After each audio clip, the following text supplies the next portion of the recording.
আমি কোনোদিন ভূত দেখিনি, কিন্তু আমার খুব ইচ্ছে কখনো একটা ভূতের সঙ্গে সামনাসামনি কথা বলি। ছেলেবেলা থেকে কত ভূতের গল্প পড়েছি, লোকের মুখে গল্পও শুনেছি অনেক রকম। আমার খুব দুঃখ হচ্ছে এত লোক ভূত দেখতে পায়, অথচ আমার ভাগ্যে আজও একটা ভদ্র মতন ভূত জুটল না। শহরের চেয়ে গ্রামেই বেশি ভূত থাকে। আমি গ্রামে গেছি অনেকবার, কাটিয়েছিও বহুদিন, কিন্তু হায় কোনোদিন একটাও ভূত আমার চোখে পড়েনি। অন্ধকার মাঠের মধ্যে দিয়ে যাওয়ার সময় কখনো দু একবার মনে পড়েছে বটে যে দূরে ঘুমটা মাথায় একটি পেতনি বুঝি দাঁড়িয়ে আছে। বুক একটু একটু কেঁপে উঠেছে ভয়ে, কিন্তু কাছে গিয়ে দেখেছি দূর কিছুই না, একটা কলা গাছ। বন্ধুদের সঙ্গে একবার বেহালায় একটা বাগান বাড়িতেও রাত কাটিয়ে এসেছিলাম। সেই বাগান বাড়িটার বেশ সুনাম ছিল ভূতের হিসেবে, অনেকেই দেখেছে, প্রায় কেউ নাকি বিফল হয়নি। কিন্তু আমরা সারা রাত জেগে বসে রইলাম, তাস খেললাম অন্ধকারে, বাগানে ঘুরলাম, কিছুই হলো না। ভূতেরা আমাদের বয়কট করেছিল। একমাত্র সে বাড়ির ছাদে দেখেছিলাম একটা ভূতুম পেঁচা। আমাদের অবস্থা যেন বাঘ শিকার করতে গিয়ে শেষ পর্যন্ত বাজার থেকে খরগোশ কিনে ফিরে আসার মতো। এইরকম অবস্থায় আমার পক্ষে ভূত সম্পর্কে অবিশ্বাসী হয়ে ওঠাই স্বাভাবিক। এত চেষ্টা করেও যদি ভূতের দেখা না পাই, তাহলে ভূতেদের আমি বা পাত্তা দিতে যাবো কেন? অর্থাৎ আমি যেমন ভূতে বিশ্বাস করি না, তেমনি ভূতেরাও আমাকে বিশ্বাস করে না। ভূতরাও আমাকে কখনো দেখেনি, সুতরাং আমাকেই বা তারা বিশ্বাস করবে কি করে? এ সত্ত্বেও অবশ্য ইংরেজি বাংলা ভূতের গল্প পড়তে আমার খুবই ভালো লাগে। মাঝরাত্রিরে একা থাকলে কখনো যে একটু একটু গা ছমছম করে না তাও নয়, কিন্তু লোকজনের সামনে আমি জোর গলায় ভূতের মুখপাত করি। গত বছরে আমি বীরভূমের একটা গ্রামে বেড়াতে গিয়েছিলাম। আমার বন্ধু তপেন সেখানে একটি নতুন প্রতিষ্ঠিত কলেজে চাকরি পেয়েছে। কয়েকদিন খুব খাওয়া দাওয়ার আড্ডা হলো। তারপর এক সন্ধ্যেবেলা কথায় কথায় ভূতের গল্প শুরু হলো। তপেন বলল, এখানকার শ্মশানে কিন্তু রাত্রির বেলা কেউ যায় না রে। আমি জিজ্ঞেস করেছিলাম, কেন? কি জানি, সবাই ভয় পায়। এখানে রাত্রির বেলা কেউ মারা গেল সকালের আগে পোড়াতে পর্যন্ত নিয়ে যায় না, বুঝলি? বহু কাল ধরে এই নিয়ম চলে আসছে। আমি তৎক্ষণাৎ লাফিয়ে উঠে বলল, চল তো শ্মশানটা ঘুরে আসা যাক। তপেন বলল, ধ্যাৎ, এসব পাগলামি করার কোনো মানে হয় না। তপেনকে আমি সাহসী ছেলে বলে জানতাম। গ্রামে এসে বোধহয় ভীতু হয়ে গেছে, কিছুতেই শ্মশানে যেতে চায় না। তখন আমার মধ্যে একটা বাহাদুরি দেখাবার লোভ এসে গেছে। আমি যাবই বলে গোঁ ধরলাম। তপেন আমার হাত ধরে টানাটানি করতে লাগলো, বারবার বলতে লাগলো, কেন পাগলামি করছিস? তোর একটা কিছু বিপদ হয়ে গেলে তোর স্ত্রীর কাছে আমি মুখ দেখাবো কি করে? আমি বললাম, আমার স্ত্রী তোর মুখ দেখবার জন্য ব্যাকুল এমন তো মনে হয় না। গ্রামের রাস্তা ধরে তপেন অনেকখানি আমার সঙ্গে এলো। দূরে যখন শ্মশানটা দেখা যাচ্ছে, তখনও তপেন একবার হাত ধরে মিনতি করে বলল, সুনীল, সুনীল, প্লিজ প্লিজ যাসনি, আমার অনুরোধ রাখ তুই। আমি হাত ছাড়িয়ে নিয়ে বললাম, তুই এখানে দাঁড়িয়ে থাক, আমি এক্ষুনি ফিরে আসছি। তপেন শেষ পর্যন্ত বলল, চল তাহলে আমিও যাবো তোর সঙ্গে, যা হওয়ার দুজনেরই একসঙ্গে হবে। আমি তপেনকে যেতে দিলাম না। একা একা সাহস দেখাবার লোভ আমি ছাড়তে পারছিলাম না। গ্রামের শ্মশান সাধারণত নদীর ধারে হয়। বীরভূমের অনেক শ্মশানে তান্ত্রিকরা সাধনা করেন শুনেছি। এই শ্মশানটা নদীর ধারে, তবে খুবই ছোট নদী, এখন শুকনো। একটা বিশাল বটগাছের নিচে ঝুপসে অন্ধকার। শ্মশানটার একেবারে কাছাকাছি এসে মনে হলো, ইস, একটা টর্চ আনলে হতো। জায়গাটা বড্ড বেশি অন্ধকার আর দারুণ নির্জন। ঝিঁঝি পোকার ডাক শোনা যাচ্ছে শুধু। বহু দূরে একটা কুকুরের অশ্রান্ত চিৎকার। আমার চলার গতি কমে এলো। পেছন ফিরে তাকিয়ে দেখলাম তপেনকে আর দেখা যাচ্ছে না। একটা ভাঙা কলসির ওপর পা পড়তেই আমি ভয়ে লাফিয়ে উঠলাম। পরক্ষণে নিজেকে ধিক্কার দিলাম। আমি ভয় পাচ্ছি কেন? কিসের ভয় আমার? ভয় কাটাবার জন্য ফস করে একটা সিগারেট ধরালাম। তবু মনে জোর আসছে না। মনে হতে লাগলো ভূত না থাক, সাপ টাপ তো থাকতে পারে। আমার একটা টর্চ আনা উচিত ছিল। সিগারেটের সামান্য আলোয় কিচ্ছু দেখাও যাচ্ছে না। একটা একটা করে দেশলাইয়ের কাঠি জ্বালতে লাগলাম। কিছু পোড়া কাঠ, কয়েকটা ভাঙা হাঁড়ি আর একটা মাদুর ছাড়া কিছুই নেই। এখানে লোকে রাত্রে আসতে ভয় পায় কেন? কুসংস্কার ছাড়া কিচ্ছু না। ঠিক এই কথাটা চিন্তা করার সঙ্গে সঙ্গে আমি একটা খটখট আওয়াজ পেলাম। একটা মাটির হাঁড়ি যেন গড়াচ্ছে। চমকে ডান দিকে তাকাতেই দেখলাম দুটো জলজলের চোখ আর কি বিভৎস প্রাণী এগিয়ে আসছে আমার দিকে। নিজের কাছে স্বীকার করতে লজ্জা নেই, সেই মুহূর্তে আমি অসম্ভব ভয় পেয়েছিলাম। আমার গলা শুকিয়ে গেল, আমার পা কাঁপতে লাগলো। জীবনে কোনোদিন আর আমি হাঁটতে পারবো না, আমি কথা বলতে পারবো না। তখনই দূর থেকে তপেন ডেকে উঠল, সুনীল, সুনীল। সেই ডাকে সম্বিত ফিরে পেয়ে আমি দৌড়লাম।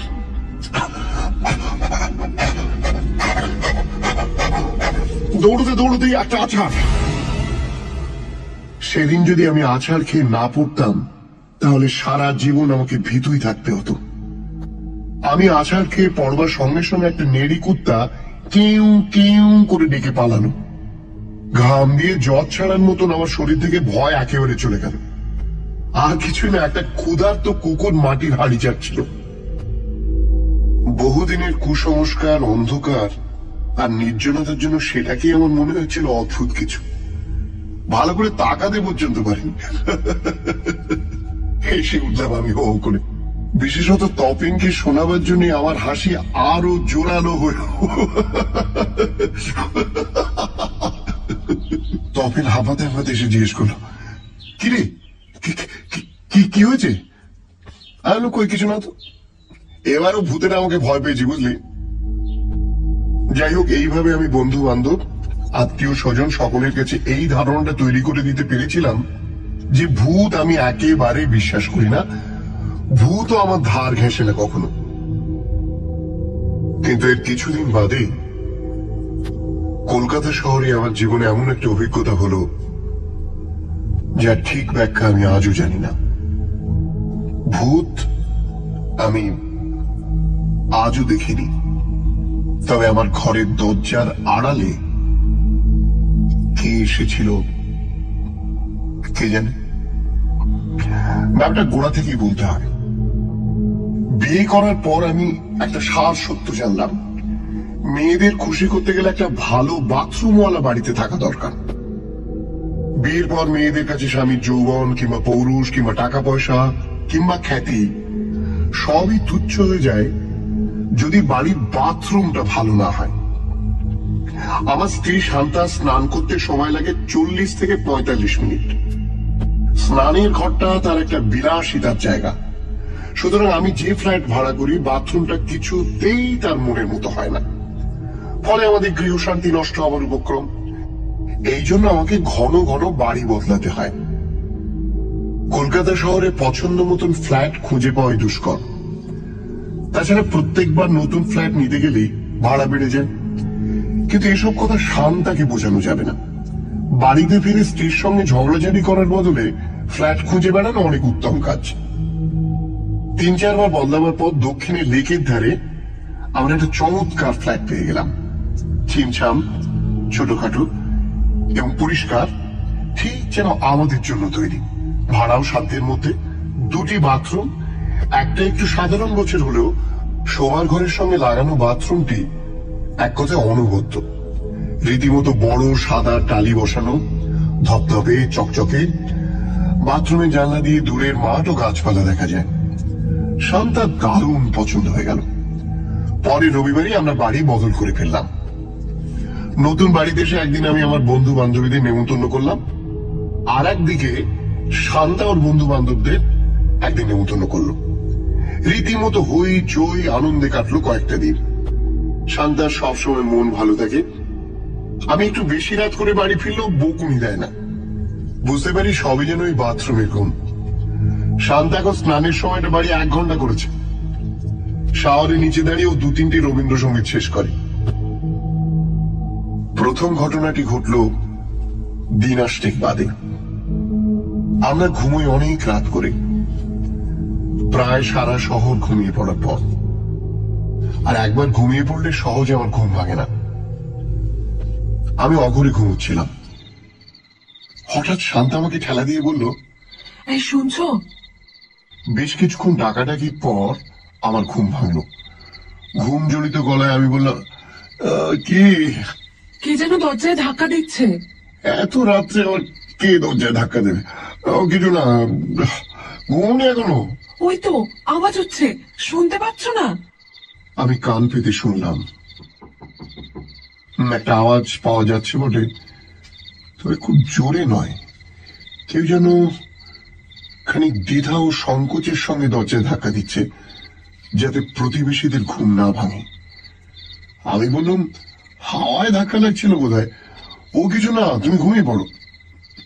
শান্তা বলল, মোটেই হাওয়ার ধাক্কায় ওরকম শব্দ হয় না। না, স্বামী হিসেবে একবার আমার দেখা উচিত, নইলে শান্তা আমাকে ভীতু ভাববে। কিন্তু শীতের রাত্রে বিছানা ছেড়ে উঠতে কার ইচ্ছে হয়? তবু উঠতে হলো। আলো জ্বালালাম। দরজা খুলে দেখলাম বাইরে কেউ নেই। বাইরে আলো জ্বেলে সদর দরজাও খুলে দেখলাম। সিঁড়িতে উকি দিলাম, না, কোথাও কেউ নেই। আমি একটু অসামাজিক ধরনের মানুষ। বহুদিন অনেক রাত পর্যন্ত বাইরে ঘোরাঘুরি করি। আমার বন্ধুরাও কখনো কখনো মাঝরাত্রে এসে আমার বাড়িতে হাজির হয়। সেই রকম কেউ এসে দরজায় ধাক্কা দিলে অবাক হওয়ার কিছু ছিল না। কিন্তু কারোকে কোথাও দেখতে না পেয়ে আমাকে এই সিদ্ধান্ত নিতেই হলো যে হাওয়ায় ধাক্কা লেগেছে, কিংবা ইঁদুর টিঁদুর খটখট করছিল। ফ্ল্যাটের মধ্যে ইঁদুর থাকা তো ভালো কথা নয়। শান্তা ইঁদুর দেখলে খাটের উপর লাফিয়ে উঠে। কাল সকালের একটা কিছু করতে হবে। আলো টালো নিভিয়ে আবার ফিরে এলাম। শান্তাকে একটু মৃদু বকুনি দিয়ে বললাম, কোথাও কিছু নেই, শুধু শুধু ঘুম থেকে জাগালে আমাকে। শান্তা লজ্জা পেয়ে আমাকে খুশি করার জন্য বলল, এই সিগারেট খাবে? সিগারেট দেশলাই এনে দেবো? আমি বললাম, না থাকে, ইচ্ছে করছে না। আবার শুয়ে পড়লাম। সবেমাত্র ঘুমে চোখ জড়িয়ে এসেছে, এই সময় আবার দরজার শব্দ, এবার একটু জোরে। শান্তা এবার রীতিমতো ভয় পেয়ে চেঁচিয়ে উঠল। আমি গম্ভীরভাবে বললাম, কাল সকালে বাড়িকে ঠান্ডা করবো। শান্তা আরো ভয় পেয়ে জিজ্ঞেস করলো, কে? কাকে? ইঁদুর। ইঁদুর কখনো এত জোরে আওয়াজ করতে পারে? ইঁদুর যে কি পারে আর কি পারে না তাকে আমার মুখে জানা সম্ভব? নিশ্চয়ই মস্ত বড় ধেড়ে ইঁদুর। শান্তা বলল, শব্দটা বাথরুমের দরজা থেকে আসছে। এই একটা গুরুতর ব্যাপার। শান্তার প্রিয় বাথরুমে যদি ইঁদুর থাকে তাহলে তো সাংঘাতিক কথা। আবার আমাকে ফ্ল্যাট খুঁজতে হবে। সুতরাং উঠতেই হলো। আগের বার আলো জ্বালার সঙ্গে সঙ্গে শব্দটা থেমে গিয়েছিল। এবার অল্প অল্প শুনতে পেলাম। আমি ইঁদুর তাড়াবার ভঙ্গিতে হুস করলাম। তবু আর একবার শব্দটা হলো। বাথরুমের দরজা বাইরে থেকে ছিটকিনি বন্ধ। আমি দরজা খুলে দেখতে যাচ্ছি, শান্তা আমাকে চেপে ধরল। ভেতরে যদি কেউ থাকে? সুতরাং কণ্ঠস্বর মোটা করে ধমকেশ্বরে জিজ্ঞাসা করলাম, কে? ভেতরে কে? আর কোনো সাড়া শব্দ নেই। শান্তা বলল, আমার ভয় করছে, আমার ভীষণ ভয় করছে। ভয় পাওয়া মেয়েদের স্বভাব। অনেক সময় ভয় হলে মেয়েদের মানায়, কিন্তু স্ত্রীর সামনে যে স্বামী সাহস দেখায় না তার জীবন ব্যর্থ। আমি বীর দর্পে শান্তার হাত ছাড়িয়ে দরজাটা খুলে ফেললাম।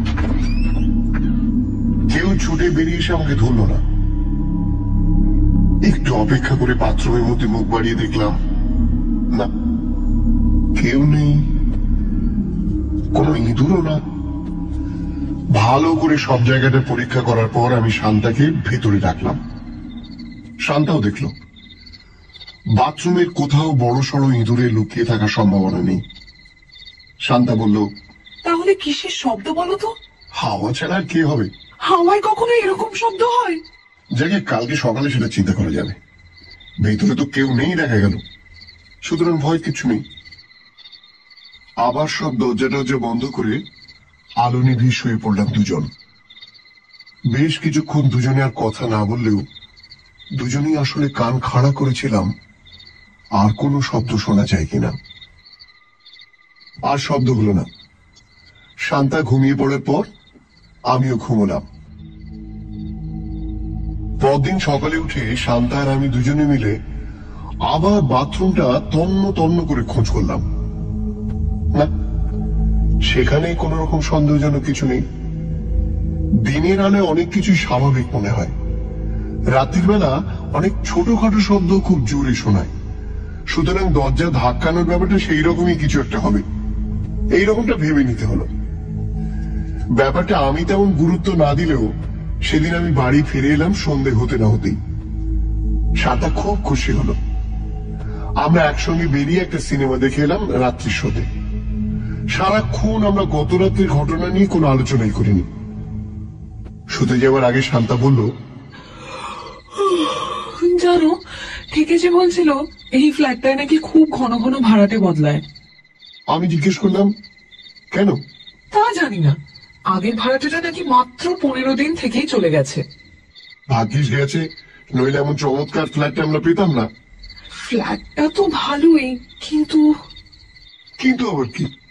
আজ যদি আমার শব্দ হয়, কালকে আমি ইঁদুর মারার ওষুধ কিনে আনবো। শান্তাকে আমি হাসি ঠাট্টাই ভুলিয়ে রাখলাম। তারপর একসময় ও ঘুমিয়ে পড়ল। আমি একটা বই খুলে জেগে রইলাম।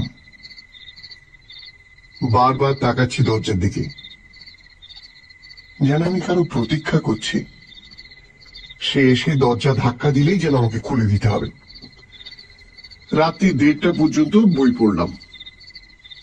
আজ আর কোন রকম শব্দ নেই, তবু আমার ঘুম আসছে না। রাস্তা দিয়ে মাঝে মাঝে দুটো একটা গাড়ি যাচ্ছে, এছাড়া থমথম করছে রাত। বাথরুমের দরজাটার দিকে তাকালেই আমার মনে হচ্ছে ওপাশে যেন কেউ দাঁড়িয়ে রয়েছে। আমি আলো নেভাইনি বলে দরজায় ধাক্কা দিতে পারছে না। কোন একটা কিছু সম্পর্কে বেশিক্ষণ ভাবলেই এইরকম সব চিন্তা আসে। আমি বিছানা থেকে উঠে পড়ে বাথরুমের দরজাটা খুললাম। ভেতরের আলো জেলে ভালো করে দেখে নিলাম একবার। বাইরের দিকে জানলাটাও বন্ধ করে দিলাম, হাওয়া আসবার যাতে কোনো উপায় না থাকে। আজ আর কোনো শব্দ হবে না। দরজাটা আবার বন্ধ করে দিতে যাচ্ছি, এমন সময় শান্তা ভয় পেয়ে চেঁচিয়ে উঠল, কে কে? আমি। শান্তা, আমি। তুমি ওখানে কি করছো? আরে তুমি ভয় পাচ্ছ নাকি? কি আশ্চর্য, আমি বাথরুমে গিয়েছিলাম। শান্তা উদ্ভ্রান্তের মতো জিজ্ঞেস করলো, তুমি তুমি সত্যি বাথরুমে গিয়েছিলে? সত্যি করে বলো তো, আজও নিশ্চয়ই আওয়াজ হয়েছিল। আরে বাবা না, কোনো আওয়াজ হয়নি। সত্যি বলছো? হ্যাঁ, তুমি দেখো, আর কোনো দিন কোনো আওয়াজ হবে না। কিন্তু আলো নিভিয়ে দিয়ে শুয়ে পড়ার 5 মিনিট বাদেই আওয়াজটা ফের শুরু হলো। ঠক ঠক ঠক ঠক। শান্তা আমাকে জড়িয়ে ধরে ভয়ে কাঁপতে কাঁপতে বলল, ও কি হলো, তুমি বলো।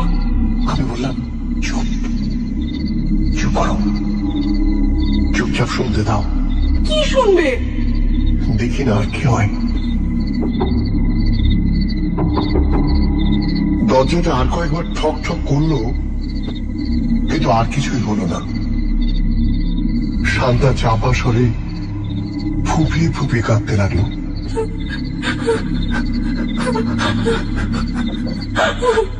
আমি বললাম, একটা রাত জেগে থেকে দেখা যাক না কি হয়। শান্তা বলল, তুমি ঠিক ঘুমিয়ে পড়বে। তুমি ঘুমিয়ে পড়লে আমি ভয় মরে যাব। না না, ঘুমোবো না। আর একটা কাজ করা যায়, বাথরুমের দরজাটা খুলে ফাঁক করে রাখা যায়। উঠে তাই করলাম। শোবার ঘরের পাশের বাথরুমের দরজাটা খুলে রাখা শান্তার একেবারে পছন্দ নয়, কিন্তু অতি কষ্টে ওকে রাজি করালাম। আর কোনো শব্দ হলো না। রাতটা কেটে গেল। সকালে উঠে শান্তা বলল, এর একটা ব্যবস্থা না করলে তো চলে না। এভাবে কি প্রত্যেকটি রাত না ঘুমিয়ে কাটাবো নাকি? যত রকম ব্যাখ্যা দেয়া যায় সব কটাই আমি শান্তাকে শোনালাম। যেমন বাতাসের ধাক্কা তো হতেই পারে, তাছাড়া হঠাৎ কোনো গাড়ির ঝাঁকা নিতে, কিংবা এ বাড়ির অন্য কোনো ফ্ল্যাটের দরজা বন্ধ করার সময় নিশ্চয়ই দরজাটা কেঁপে ওঠে। শান্তা বিশ্বাস করল না। দরজাটার গায়ে হাত দিয়ে বলল, দেখছো কিরকম দরজা, এমনিতে কিছুতেই নড়তে পারে না। আমি বললাম, ঠিক আছে, লক্ষ্য রেখো তো দিনের বেলা কোনো আওয়াজ হয় কিনা। সেদিন বন্ধু বান্ধবের পাল্লায় পড়ে আমার বাড়ি ফিরতে অনেক রাত হয়ে গেল। বাড়ির বাইরের জগৎটার সঙ্গে একবার জড়িয়ে পড়লে তখন আর বাড়ির কথা মনে থাকে না। সিঁড়ি দিয়ে ওঠার সময় একটু অবাকই বোধ করলাম। শান্তা অনেকক্ষণ একলা আছে। রাত 11টা বেজে গেছে। 2-3 বার কলিং বেল টিপলাম, দরজা খুলে না। শান্তাকে ঘুমিয়ে পড়ল। বেল টিপতে টিপতেই আমি ডাকলাম, শান্তা, শান্তা। একটু বাদে দরজা খুলল। শান্তার চোখে জল। এটা আমার কাছে একটা নতুন ব্যাপার। দেরি করে বাড়ি ফিরলে শান্তা মাঝে মাঝে বেশ বকাবকি করে, কিন্তু প্রথমেই তো কাঁদে না কখনো। আমি কিছু বলবার আগেই শান্তা বলল, আমি বেঁচে থাকি কিংবা মরে যাই, তোমার তাতে কিছু যায় আসে না। না, অনুতপ্ত গলায় বললাম, শান্তা, এসব কি বলছো? হঠাৎ দেরি হয়ে গেল বুঝলে। মানে বম্বে থেকে আমার এক পুরনো বন্ধু এসছে, অনেকদিন পর দেখা, তাই। বাড়ি ফিরে যদি দেখতে আমি মরে গেছি। ছি, এসব কি বলছো? কেন, কি হয়েছে? তুমি ভয়টয় পেয়েছিলে নাকি? যাকে সারাদিন সকাল সন্ধে একলা থাকতে হয় তার কি ভয় পেলে চলে? কি হয়েছে বলো না। আবার কি ওই দরজাটা? না, কিছু হয়নি। কাছে গিয়ে শান্তার মাথায় হাত দিয়ে বললাম, লক্ষ্মীটি, রাগ করো না, আর একদিনও আমি দেরি করবো না। এরকম কতবার বলেছো? জানো এই ফ্ল্যাটে একটি মেয়ে আত্মহত্যা করেছিল। যা, আমাকে আজ 2-3 জন বলল। মেয়েটি আমারই বয়সী ছিল, খুব সুন্দর দেখতে। জেগে রাত্রিবেলা আর ওইসব গল্প বলতে হবে না। শোনো, আমি বাইরে থেকে খেয়ে এসছি, খাবো না, শুয়ে পড়া যাক। আজ রাত্রিটা ভালো করে ঘুমোতে হবে। শান্তার কোনো কথা বলল না, কিছুক্ষণ গম্ভীর হয়ে রইল। জামা কাপড় বদলে আমি শুয়ে পড়ার জন্য তৈরি হলাম। শান্তা বলল, আমি বাথরুমে যাব, কিন্তু আমার ভয় করছে। আমি হাসতে হাসতে বললাম, আরে এর মধ্যে ভয় পাচ্ছ? আলা জ্বলা রয়েছে, আমি জেগে আছি তো। শান্তার গলার আওয়াজটা যেন বদলে গেল। অদ্ভুত ভাবে বলল, আমি বাথরুমে গেলে তুমি বাইরে থেকে দরজা বন্ধ করে দেবে না তো? আমি চমকে গিয়ে বললাম, এ কি বলছো তুমি? দরজা বন্ধ করে দেবো কেন? সত্যি করে বলো, দরজা বন্ধ করে দেবে না? তুমি আমাকে বাথরুমে আটকে রাখবে না? বলতে বলতে শান্তা হু হু করে কেঁদে ফেলল। কিরকম যেন পাগলের মতো হয়ে গেছে ও। আমি ওর দুহাত ধরে ঝাঁকুনি দিতে দিতে বললাম, শান্তা, এই শান্তা, কি হলো? কি কি বলছো এসব? তুই তুই আমাকে বিশ্বাস করো না? শান্তা কোনো ক্রমে নিজেকে একটু সামলে নিয়ে তারপর আস্তে আস্তে বলল, জানো, সেই মেয়েটির স্বামী রাগ করে একদিন তাকে বাথরুমের মধ্যে আটকে রেখেছিল। মেয়েটি কত ধাক্কা দিয়েছে, তবু খোলেনি। তখন লজ্জায় অপমানে মেয়েটি আত্মহত্যা করেছিল। আমি ধমক দিয়ে বললাম, যত সব গাঁজাখুরি গল্প। সেই মেয়েটি বুঝে এসে রোজ ধাক্কা দেয়, তা দেয় তো দিক না, আমাদের তো কোনো ক্ষতি করে না সে। অনেকক্ষণ ধরে আমি শান্তাকে বোঝালাম। তারপর একসময় ও শুয়ে পড়ল। আমি আলো নিভিয়ে চুপ করে দাঁড়িয়ে রইলাম বাথরুমের দরজার পাশে। আলোতে প্রেতাত্মারা থাকে না শুনেছি। সেই দক্ষিণী মেয়েটি যদি দরজা ধাক্কাতে আসে, আমি অন্ধকারেই তাকে দরজা খুলে দেখব। প্রায় ঘন্টাখানেক দাঁড়িয়েছিলাম, কিছুই হলো না। কোনো শব্দ নেই। তারপর ক্লান্ত হয়ে বিছানায় শোয়া মাত্রই দরজায় একটা আওয়াজ হলো। শান্তা সঙ্গে সঙ্গে চেঁচিয়ে উঠল, ওই যে আবার! আমি তড়াক করে বিছানা থেকে নেমে ছুটে এসে দরজা খুললাম। দারুণ আশা ছিল মেয়েটিকে দেখতে পাবো, কিন্তু না, কেউ নেই। অন্ধকারেও কারোকে দেখা গেল না, শুধু অন্ধকার। না, ভূত আমার ভাগ্যে নেই। আমার চোখের সামনে ওরা যেন কিছুতেই আসতে চায় না। তবে সেই দরজার আড়ালে কি ছিল, কেন বাথরুমের দরজায় কুণ্ঠিত ধাক্কা পড়ত, তা আমি কোনোদিন জানতে পারিনি। আবার ফ্ল্যাট বদল করতে হয়েছে শান্তার জন্য। এ ফ্ল্যাটের বাথরুম তেমন ভালো নয়, কিন্তু শান্তা আর কোনো অভিযোগ করে না।